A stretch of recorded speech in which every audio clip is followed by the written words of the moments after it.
Daily हालात news में आपका स्वागत है। देखिए आज की टॉप खबरें।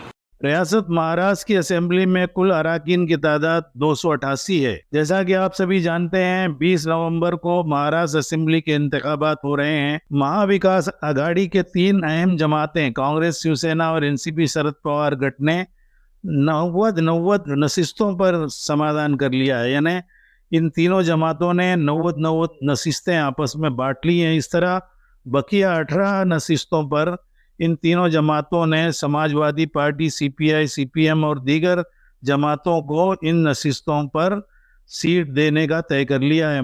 भिवंडी मशरकी हल्के से एमएलए रईस शेख की उम्मीदवारी तय हो चुकी है।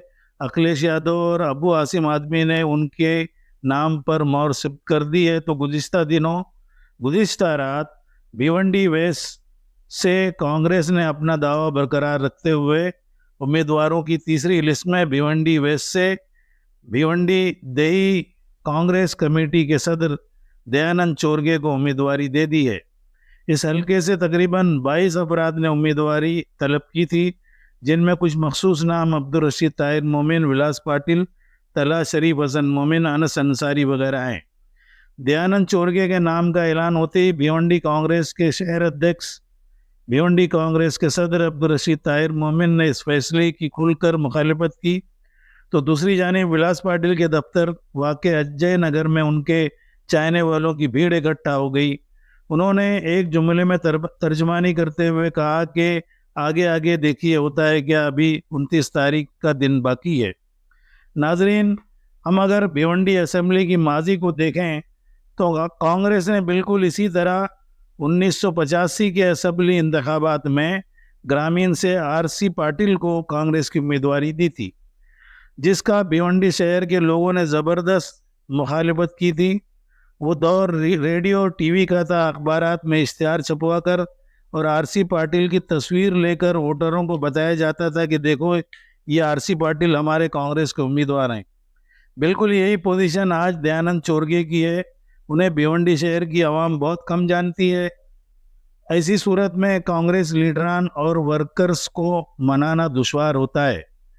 1985 यानी 84 के फसादात के बाद असेंबली इंतखाबात में कांग्रेस ने भिवंडी के इतिहास से एक नया चेहरा आवाम के सामने पेश किया था, आरसी पाटिल का। 1985 के असेंबली इंतखाबात में भिवंडी शहर ग्रामीण मिलकर एक असेंबली हल्का था।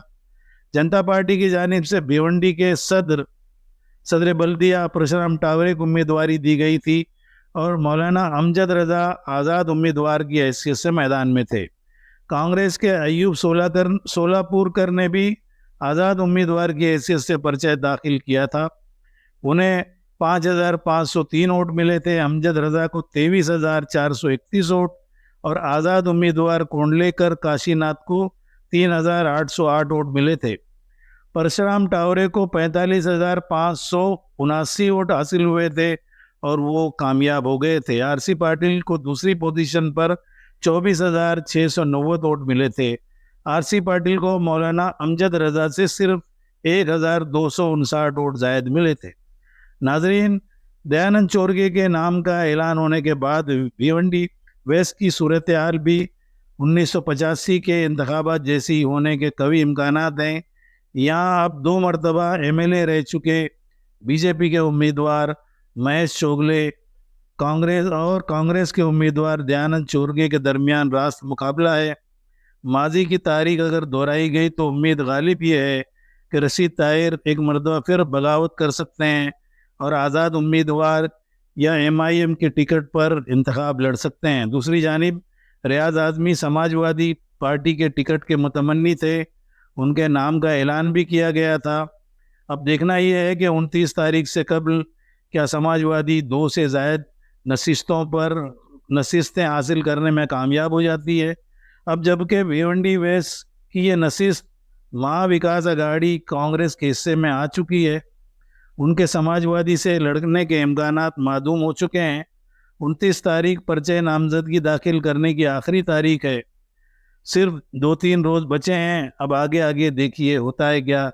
नाजरीन, ये एक शॉर्ट विश्लेषण था भिवंडी वेस्ट या भिवंडी हल्के का, और हमने 1985 की वो तारीख भी दोहरा दी इसमें।